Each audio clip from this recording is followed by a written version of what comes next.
보실 성경 말씀은 요한복음 1장 6절로 23절 보시겠습니다. 하나님께로부터 보내심을 받은 사람이 있으니 그의 이름은 요한이라. 8절.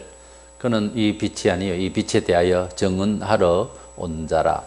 참빛 곧 세상에 와서 각 사람에게 비추는 빛이 있으나니 그가 세상에 계셨으며 세상 그로 말미암아 지은 바 되었을 때 세상이 그를 알지 못하였고. 12절. 영접하는 자 곧 그 이름을 믿는 자들에게는 하나님의 자녀가 되는 권세를 주셨으니 이는 혈통으로나 육종으로나 사람의 뜻으로 나지 아니하고 오직 하나님께로부터 난 자들이니라. 17절. 율법은 모세로 말미암아 주어진 것이요 은혜와 진리는 예수 그리스도로 말미암아 온 것이라. 본래 하나님을 본 사람이 없어되 아버지 품속에 있는 독생하신 하나님이 나타내셨느니라. 23절. 이르되 나는 선지자 이사야의 말과 같이 주의 길을 곧게 하라고 광야에서 외치는 자의 소리로라 하니라. 아멘. 우리는 예수님께서 어떤 분으로 이 세상에서 출현하셨는가 하는 것을 제대로 알면 구원을 받고, 예수에 대해서 잘 모르면 구원이 없습니다. 구원은 영생을 얻는 것인데 예수님을 어떻게 이해를 먼저 하느냐 하는 것은 인생으로 나서 너무도 중요합니다. 모든 교과서와 과학과 철학의 모든 목표는 인생으로 하여금 행복하게 살고 또 그 영혼이 평안을 누리기 위해서 한다고 그러지만 늘 항상 지구촌은 연구를 계속해도 힘들어요. 그러나 그리스도 예수를 제대로 이해를 하고 영접을 하게 되면은 영생을 얻고 일상의 삶에 있어서도 은총을 받습니다. 기독교 2000년 역사 동안 일반 불신 세계에서 추구한 과학과 철학과 이 모든 것들을 다 해도 기독교의 사회적 영향, 그 문화적인 그 우월성은 확실히 대조되고 있습니다. 그래서 우리 하나님을 만나고 인생을 짤막하지만 복되게 살려면 예수에 대해서 제대로 이해를 해야 됩니다. 우리 예수님은 이 세상에 왜 오셨는가, 그 출현에 대해서 또 그분이 어떤 분이기에 우리를 구원하는가에 대해서 요한복음 1장은 아주 상세하게 말씀을 주고 있습니다. 오늘 하나님의 자녀가 되게 하시는 예수라는 주제로 말씀을 나누고자 합니다. 예수에 대해서 소개를 하기 위해서 구약에 구절로는 약 457번 누가 회화를 봤는데 그렇게 있다고 그러는데, 구약 성경은 예수님 자신이 말씀하신 것처럼 예수 자신에 대해서 미리 예고한 글이라고 그렇게 말씀을 하셨어요. 그리고 많은 선지자들이 메시아에 대해서 예고를 했습니다. 그 중에 예수님 직전까지 구약의 마지막 선지자로 보냄을 받은 자가 세례 요한이에요. 그래서 먼저 하나님께로부터 보냄을 받은 세례 요한에 대해서 말씀을 보면 마태복음 11장 13절에 모든 선지자와 율법이 예언한 것은 요한까지는 이 세례 요한을 말합니다. 그래서 세례 요한이 구약의 모든 말씀의 예언, 메시아에 대한 예고의 말씀의 예언이 세례 요한까지가 된다는 거죠. 그래서 참 아주 특별한 인물을 가지고 이 세상에 나온 사람이 세례 요한이에요. 본문 6절에 하나님께로부터 보내심을 받은 사람이 있으니 그의 이름은 요한이라. 이렇게 세례 요한은 하나님의 보내심을 받은 자, 그냥 나타나서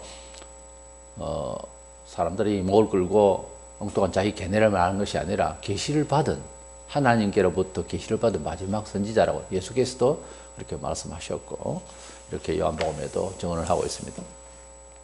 하나님께로부터 보냄을 받았다. 이 보냄을 받는다는 아포스텔로라고 하는 것은 어떤 지정한 장소로 가도록 명령을 받았다는 거예요. 그러니까 어떤 사명을 띠고 지정한 곳으로 가야만 하는 그런 소명을 받았다 그 말이에요. 그래서 그 어근에서 사도라는 단어가 아포스톨로스예요. 보냄을 받았다. 그러니까 아무나 가라 그것이 아니라 선택의 아니라 지시를 받아서 갔다는 거예요. 그래서 이 세례 요한은 하나님의 지시를 받아서 이 세상에 출현한 것입니다. 우리 예수님께서 사도들을 세우실 때도 어떤 시험을 통해서 라이센스를 통해서 이렇게 자격 부여를 하신 것이 아니라 예수님 직접 그냥 이곳저곳에 있는 일을 하고 있는 사람들을 그냥 이렇게 부르셨어요. 그래서 그 불러신 그것은 바로 지명하여 불러서 그들을 사명에 감당할 수 있는 능력을 주시고 그렇게 하신 거예요. 그래서 사도들을 부르실 때에는 바로 사명자로 소명을 하신 거죠. 요한복음 15장 16절에 너희가 나를 택한 것이 아니요 내가 너희를 택하여 세웠나니 그랬습니다. 그런 말씀의 기초에 의해서 예수의 복음 전파자로서 사도적 직무를 이어서 받을 신학생은 본인이 하나님을 위해서 일하겠다 이렇게 나서기 전에 소명의식이 하나님께서 꼭 나를 통해서 복음을 전파하라 하시는 그런 영적인 결정이 있어야 되는 거예요.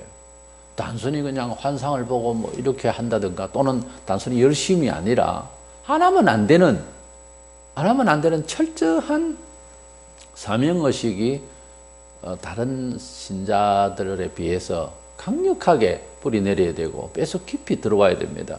그것이 먼저 되고 그 다음 신학을 하고 그 일을 수행을 해야 되는 거예요. 본문 8절에 그는 세례 요한을 말합니다. 이 빛이 아니요 이 빛에 대하여 증언하러 온 자라 그랬습니다. 이 증언한다는 말, 말투서란 말은 순교한다는 말이에요. 세례 요한은 예수를 증거하는 데 있어서 메시아를 증거하는 데 있어서 목숨을 걸고 했다는 거죠. 순교적 정신으로.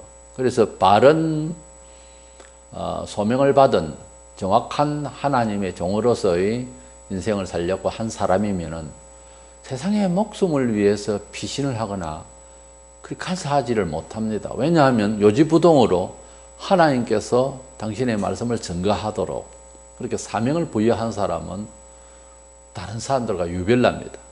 그런 정신이 필요합니다. 19절에서 23절에 보면 세례 요한 자신이 누군지 하도 강하게 메시지를 증거하고 하니까 유대 사회에서 사람들이 볼 때는 엘리야인가 이렇게 오해를 했습니다. 21절에 보면은 그들이 그렇게 생각을 하고 모세의 예언의 말씀을 곡해를 한 것인데 신명기 18장 15절에 보면 네 하나님 여호와께서 너희 가운데 네 형제 중에서 너를 위하여 나와 같은 선지자 하나를 일으키시리니 너희는 그의 말을 들을지니라 그랬습니다. 모세가 죽기 전에 나와 같은 선지자를 하나 또 보낼 것이다. 여호수아도 될 수 있고요. 이렇게 이스라엘을 인도하게 되는 그런 선지자를 보낸다는 뜻이에요. 궁극적으로는 예수 그리스도께서 오실 것을 예언하는 그런 내용의 말씀입니다만은 그러나 이들이 세례 요한에 대해서 혹시 엘리야가 온다고 했는데 바로 그 사람인가 이렇게 말하고 그렇게 이해하는 것은 그들이 모세의 그 예언의 말씀에 대해서 하나님의 예언에 대해서 완벽한 구원론적인 그런 생각이 없었던 거예요.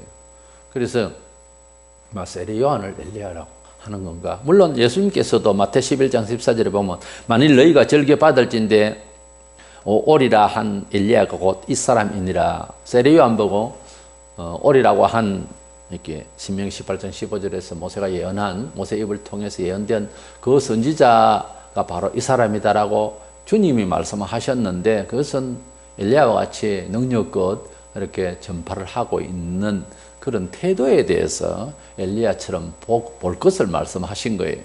그래서 궁극적으로는 마지막 우리를 인도할 선지자, 그 선지자 바로 예수님을 이해시켜야 되는 것이고 또 이해해야 되는 것입니다. 그러나 예수님께서는 우선 그런 모세로부터 시작해서 쭉 하니 지도자 이스라엘을 인도하는 영도자 지도자들을 이제 모세가 예언한 그 선지자들로 그 선지자 지명되는 그 선지자들로 그렇게 말씀을 하고 있는 겁니다. 그래서 구약의 모든 특정인들 선지자 제사장과 할 것 없이 아주 예수를 닮은 사람들이 쭉 있죠. 그러다가 마지막에 정말 예수님이 메시아로 오신 거죠.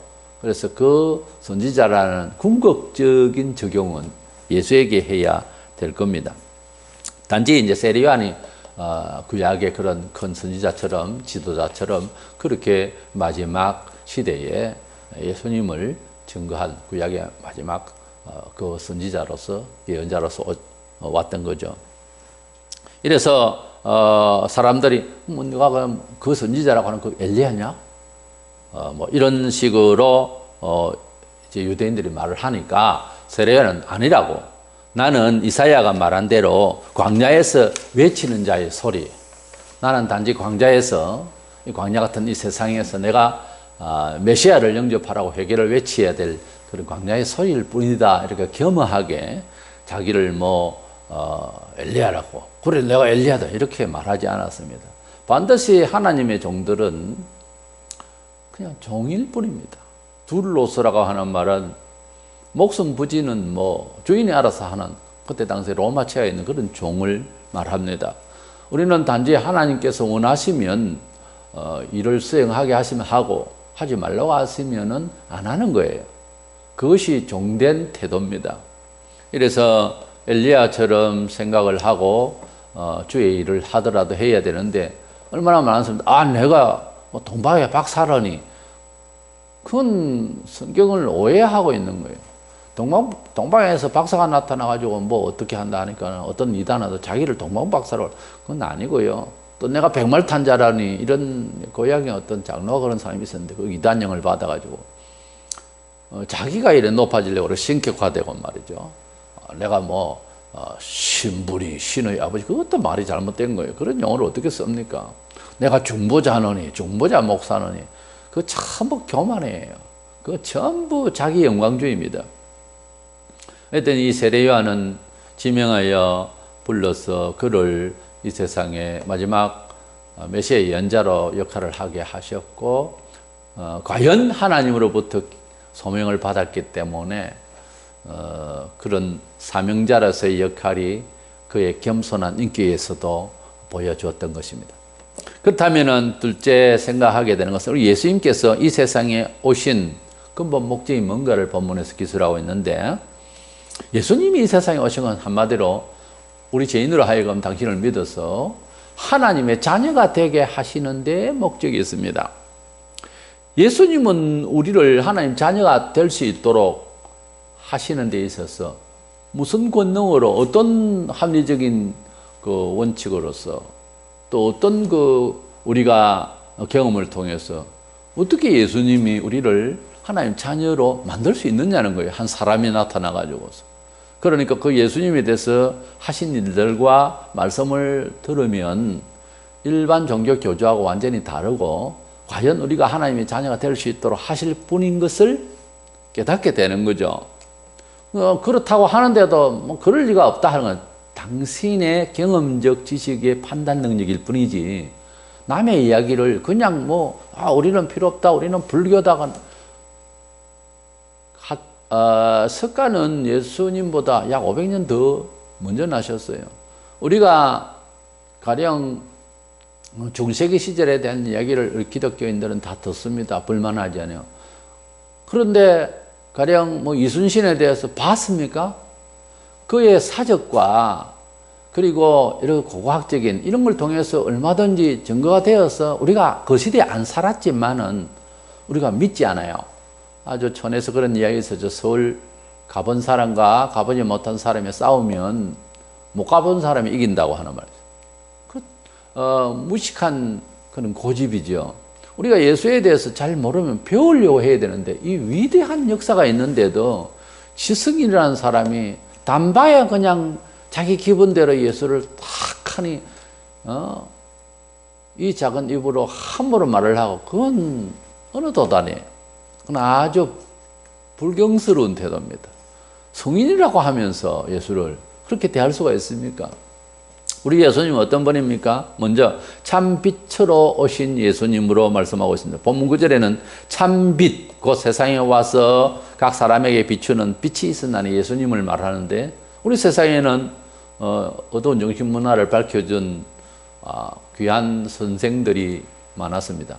그래서 어둠을 밝히는 촛불, 등불이 있지만 태양이 떠오르면은 이 모든 빛들이 숨어야 되지 않겠어요? 그 빛의 효력을 더 이상 필요치 않습니다. 우리 예수님은 빛 중에서 참 빛이라는 거죠. 발광체를 치면은 태양빛이 되니까 태양이 떠오르는데 또 거리에 가로등을 켜고 불을 지필 이유가 없죠. 그래서 태양열을 통해서, 태양의 빛을 통해서 우리가 이제 모든 생활을 환하게 할 수가 있는 거죠. 우리 예수님은 참빛으로 오셨다. 문제는 예수님은 10절에 보면 창조주가 되신 것으로 말씀하셨다. 그가 세상에 계셨으면 세상은 그로 말미암아 지은 바 되었으되 세상이 그를 알지 못하였다고 말씀하고 있습니다. 예수님을 하나의 인격체로서 도덕적 성인으로 말로만 하는데 예수님은 창조자세요.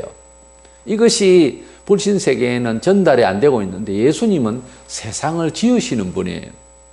예수님은 단지 특별한 역사 속에서의 인물, 도덕적, 종교적 어떤 이런 분으로서 인격체로서 이해하기 전에 그분은 세상을 만드시는 능력자란 말이에요. 우리 예수님은 과연 그러하신 분임을 기적을 통해서 물을 포도주로 만들어 버린다든지 죽은 사람을 살려낸다든지 이런 생명의 창조의 능력, 새로운 질적 변화를 그대로 보여주시는 능력의 예수님이십니다. 떡 5개 물고기로 5,000명을 이것은 양적 변화에 과학적으로 있을 수 없는 일이 벌어지는 거예요. 물이 포도주라, 질적 변화 이런 것들을 다 하실 수 있는 분이 예수님이라고 할 때에는 다른 교조들과 일반 사람하고 다르다는 차원에서 시각적으로 우리가 볼 수 있어야 됩니다.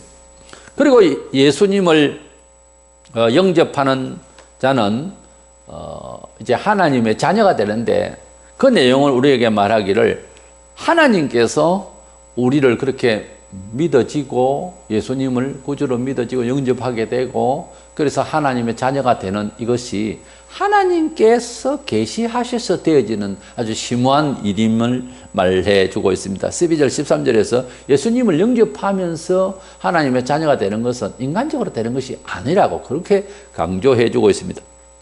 마태 10장 40절에 너희를 영접하는 자는 나를 영접하는 것이요 나를 영접하는 자는 나를 보내신 이를 영접하는 것이니라. 사도들을 전도를 할 때 사도들을 주의 이름으로 영접하면 그 사도가 가르치는 말씀을 받아들이는 그 말씀의 주인 예수를 받아들이는 것이고 궁극적으로는 하나님을 받아들이는 것이다 그랬어요. 우리가 전도를 할 때 우리를 영접하면 또 그 영접한 내용에 있어서 그 예수를 그가 영접한 것이고 그 예수를 믿겠다는 것은 바로 하나님을 믿게 되는 것이라는 거죠. 그러니까 우리가 복음을 전파할 때 배척을 하면은 궁극적으로는 교인을 배척했다는 것이 아니라 하나님을 배척했다는 말에 이릅니다. 뭐 14장 24절에 나를 사랑하지 않는 자 내 말을 지키지 아니하나니 너희가 듣는 말은 내 말이 아니요 나를 보내신 아버지의 말씀이니라고 그랬어요. 그러니까 예수님의 말씀을 우리가 대신 전도를 할 때 우리가 증거를 할 때 그 말을 들으면 하나님의 음성을 듣는 것이다 그렇게 되는 거죠. 그래서 설교는 또는 전도는 제2의 하나님 말씀이다 라고 하는 말이 성립이 되는 겁니다. 그리고 우리 예수님에 대해서 인격을 말씀을 할 때 생명의 말씀, 이 능력의 이 세상을 지으신 하나님의 그 말씀이 육신을 입고 이 세상에 오신 분이 성자 예수님이다 이렇게 말씀을 하고 있습니다. 그러니까 이 하나님의 말씀은 빛이 있으라 하면 빛이 생겨하는 이 능력에 완전하신 하나님의 이 말씀이 육신을 입고 오셨으니까 예수님은 영원 전부터 계셨던 그 말씀으로 계셨던 하나님의 그 말씀이 육신을 입고 오신 분이니까 예수님은 그 전에 계셨으니까 어떻게 계셨는가 우리는 그 전에 어떻게 있었다 이렇게 말할 수 있는 증거가 없는데 우리 예수님 구약 성경에 보면 성부 하나님과 이 세상을 지으신 내용이 나옵니다. 그래서 우리 예수님은 이 세상 전에 아브라함이 나기 전부터 내가 있었느니라 이렇게 말씀하시는 것처럼 우리 예수님은 선재하신 신성으로 먼저 계셨고 또 몸으로 인생과 같이 오셨으니까 인간의 소통할 수 있는 정신세계도 갖고 오셨다는 거죠. 본문 14절에 말씀이 육신이 되어 우리 가운데 거하시며 우리가 그의 영광을 보니 아버지의 독생자의 영광이요 은혜와 진리가 충만하더라 그랬어요. 우리 예수님께서는 하나님의 아들로 계셨다가 우리 이 세상에 육신의 몸으로 오셨다. 그런데 그를 볼 때에 그 하신 일, 그의 말씀, 그분의 인격이 하나님의 독생자의 영광이다. 그렇게 말하고 있습니다. 그래서 예수님께서 이 세상에 오신 것은 우리를 하나님의 자녀로 만들기 위해서 중재 역할을 하기 위해서 오셨는데 하나님의 성품도 가지고 계시고 사람의 성품도 가지고 계셔서 양쪽을 다 아우러서 이렇게 이해를 시키고 접목을 시키는 중보자가 되신 거죠. 디모데전서 2장 5절에 하나님은 한 분이시요 또 하나님과 사람 사이의 중보자도 한 분이시니고 사람이신 그리스도 예수라. 그래서 하나님과 사람 사이의 중보자, 중개자가 되려면은 이 중보의 역할을 할 수 있는 인격과 식견과 입장이 되어 있어야 됩니다. 그래서 중매를 하거나 또는 이제 부동산의 중개인이 되려면은 양쪽 입장을 다 알아야 되는 거예요. 그래서 이 사람과 이 사람의 이제 사고 팔고의 그 중간에서 그렇게 임대하는 사람과 또 인수를 하는 사람의 이 사이에서의 결정을 양쪽에 다 공정하게 알도록 하고 이해를 시켜야 되는 거예요. 그렇게 할 수 있는 하나님과 사람 사이에서 완벽하게 이해를 시킬 수 있는 인격을 가진 분에 대해서 우리가 어떤 교주가 있다고 생각하세요? 없어요. 다 엉뚱한 소리를 하는 것이지 그 사람도 내나 부모가 있고 그 사람도 죽어서 땅에 묻혀버렸어요. 석가도인도 네팔에 묻혀 있습니다. 그러니까 예수님만이 하나님과 사람 사이에서 중보를 할 수 있는 분이라는 거죠. 그런 인격적 차원에 대해서 이해를 하면 타 종교와 우리가 비교가 될 것입니다. 사람의 생각과 가르침, 종교, 철학은 본성적으로 가지고 있는 사람의 식견이라는 게 있어요. 거기서 남의 이야기도 듣고 자연을 보며 배우고 이러다가 말이 생기고 표현이 생기고 자기 사상을 이야기하게 되는데 또 어떤 사람은 어떤 특별한 경험을 통해서 어떤 신의를 통해서 또 조금 한 단계 높은 그런 지도적인 선도적인 말도 할 수 있고요. 그러나 사람이 가지고 있는 것은 이 죄성, 부족한 것과 각 지역마다 시대마다 사람은 다 다르게 말하는데 그런 경험을 통해서 사물을 판단하고 이해를 합니다. 그러나 예수님은 배워서 체득을 한 것이 아니고 본래 하나님의 나라의 완벽한 지식을 가지고 내려오셔서 그 지식과 능력대로 3년 동안 보여주셨다가 올라가신 분이지 우리가 객관적으로 볼 때 사회적으로 역사적으로 볼 때 위대했다 그렇기 때문에 하나님의 선지자나 하나님 아들답다라고 해야 되는가 하는 판단이 아니고 본래 그런 분이 오셔서 지금까지 계시면 어마어마한 일을 또 주실 분이지 배워서 하는 것이 아니라 사람이 가지고 있는 것과 예수님이 가지고 있는 지성적인 것, 능력은 다릅니다. 입장이. 그래서 예수님은 하나님의 아들로 말씀이 전능하신 말씀이 육신을 입고 오셔서 원체 기본이 다릅니다. 그래서 된 것이지 일을 하다 보니까 위대해서 하나님 아들로 만들어준 거 그렇게 명칭하게 된 것이 아니라는 말이에요. 그러니까 우리 예수님께서는 일반 교주나 철학가나 성인과 다르게 하나님의 말씀이 육신을 입고 오셨으니까 전지전능하신 그대로 사람의 몸을 입고 왔으니까 그분을 함부로 대할 수 있냐 이 말이에요.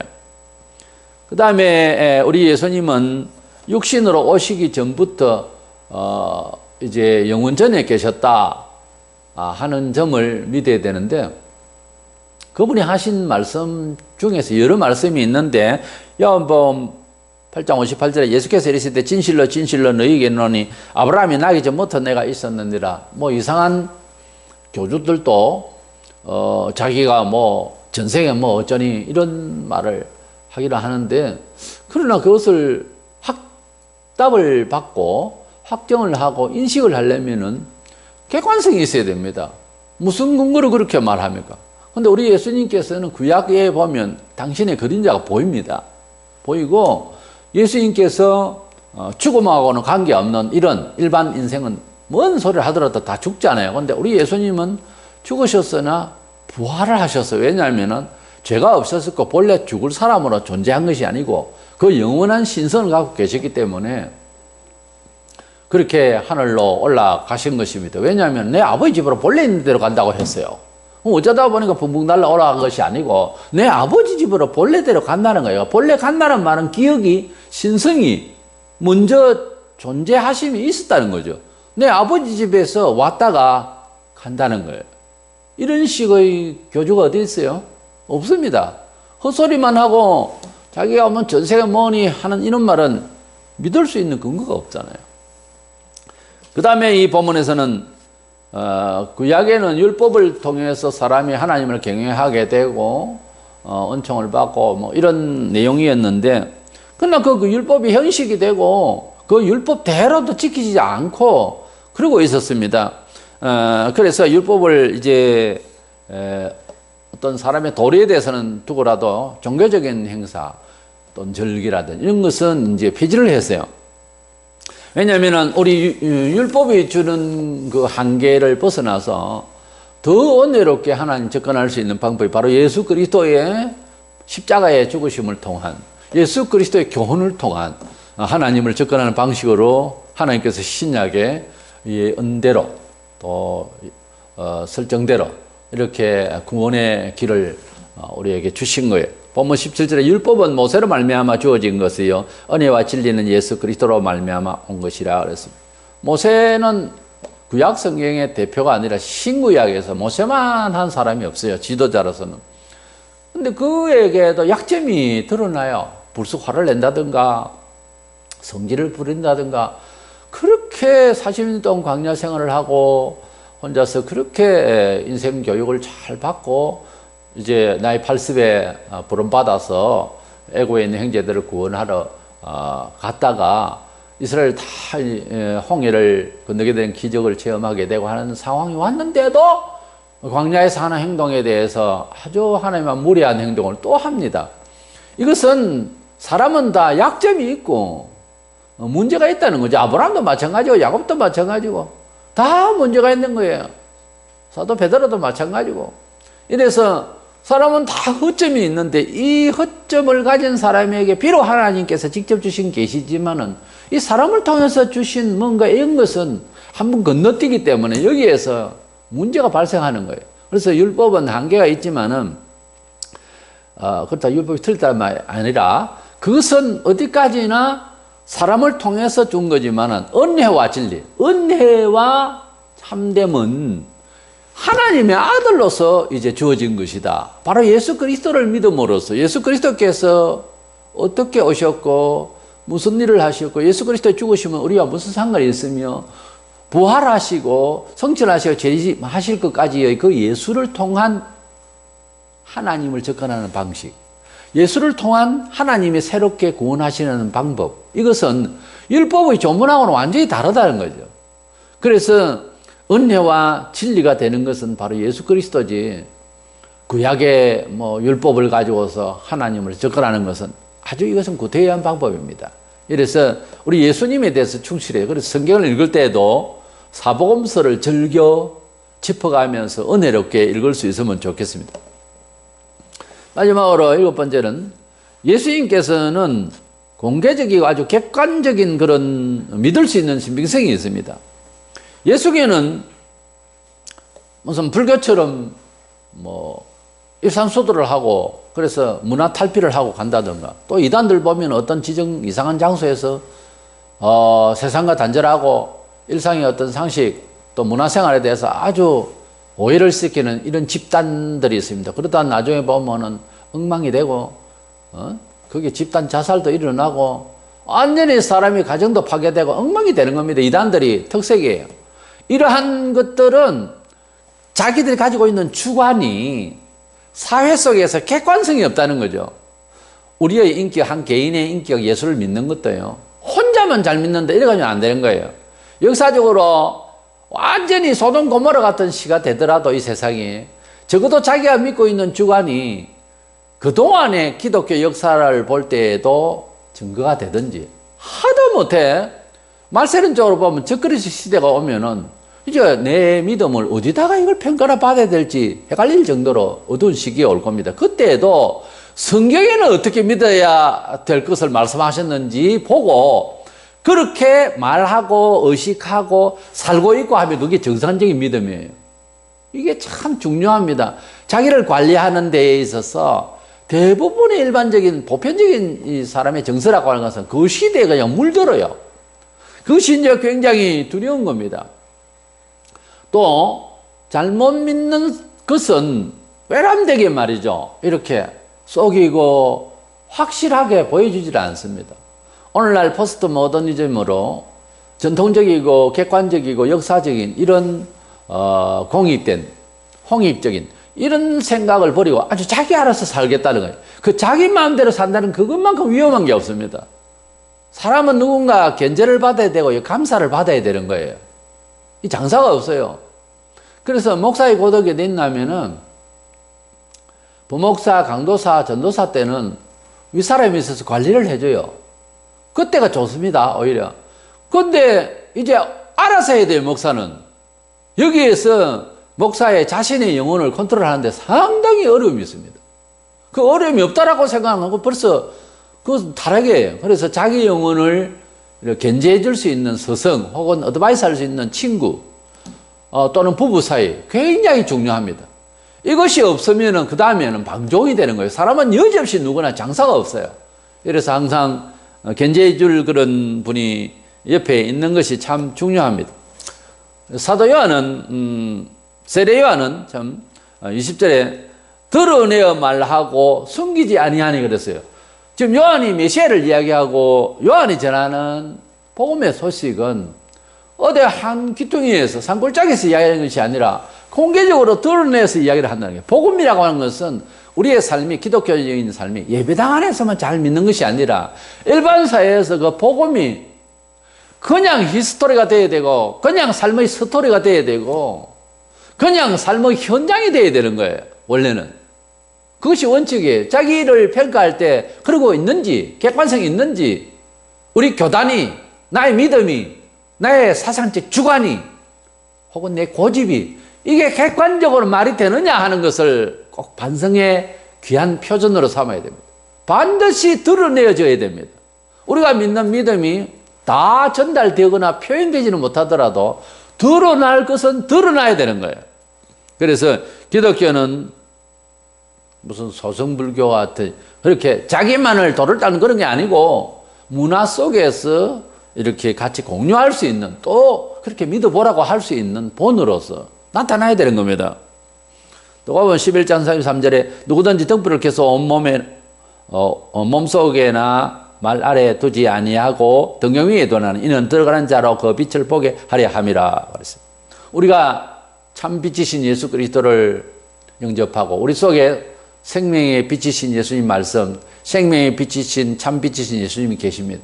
그렇다면 우리의 삶을 연출해낼 때에 그것을 가리고 그것을 어디 음흉한 장소에서 이단처럼 이렇게 있을 것이 아니라 문화 속에서 석가처럼 산에 올라가 버리는 것이 아니라 우리가 이 사회 속에서 우리가 인생으로서 참 바르게 살 수 있는 참된 빛을 공개하고 보여주고 그리고 그 빛으로 들어올 수 있도록 어둠의 세계를 밝게 해주는 의무가 있습니다. 성경에는 분명히 너희 빛을 발하라고 그랬어요. 너희는 세상의 빛이라고 그랬어요.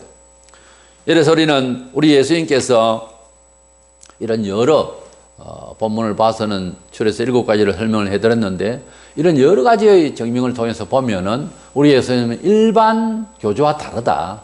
일반 교주와 다르게 우리에게 아주 객관성이 있고 분명히 우리는 우리 주님께서 하나님과 우리 사이에 중보하실 수 있는 권능과 인격과 하신 일을 볼 때에 우리는 믿을 수밖에 없는 분이다. 인물사적으로 세계의 위인들 다 끌어모아서 비교를 해보세요.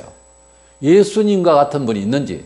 그렇기 때문에 우리가 믿는 믿음은 좀 편안한 마음으로 의심 없이 확신을 가지고 우리의 생애에 우리 주님을 우리 삶의 지도자로 스승으로 인도자로 삼는 일에는 전혀 마이너스가 없고 우리에게 정확한 길을 가게 하실 분으로 믿고 우리 하나님을 찬양하고 주님의 수고를 감사하는 저와 여러분 되시기를 원합니다.